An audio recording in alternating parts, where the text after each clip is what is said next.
آپ کو بتاتے چلیں پاکپتن کی تحصیل آراوالا میں بڑھتی ہوئی سبزی اور فروٹ کی قیمتوں میں روک تھام اور کسانوں کو درپیش مسائل کے حل کے لیے 14 ایکڑ پر مشتمل نئی سبزی اور فروٹ منڈی قائم کر دی گئی۔ نئی سبزی منڈی میں شہریوں کو سستے دام اور سبزی فروٹ فراہم کرنے میں مدد ملے گی۔ اس حوالے سے مزید جانتے ہیں وہاں پر موجود اپنے نمائندے مزمل اکبر سے۔ جی کیا تفصیلات ہیں آپ کے پاس، آگاہ کریے گا۔ جی بالکل، نئی سبزی منڈی اور فروٹ منڈی میں کسانوں کے لیے بینک، مساجد اور 4 ایکڑ پر مشتمل پھاٹر بنایا گیا ہے۔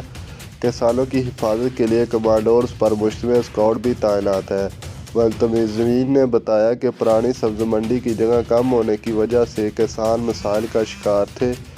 2 اسکولوں اور ریلوے پھاٹک بند ہونے کی وجہ سے ٹریفک جام رہتی تھی۔ نئی سبزی منڈی اور فروٹ منڈی کے قیام کا مقصد قریبی علاقوں کی عوام سمیت دور سے آنے والے کسانوں کو خرید و فروخت کی سہولیات فراہم کرنا ہے۔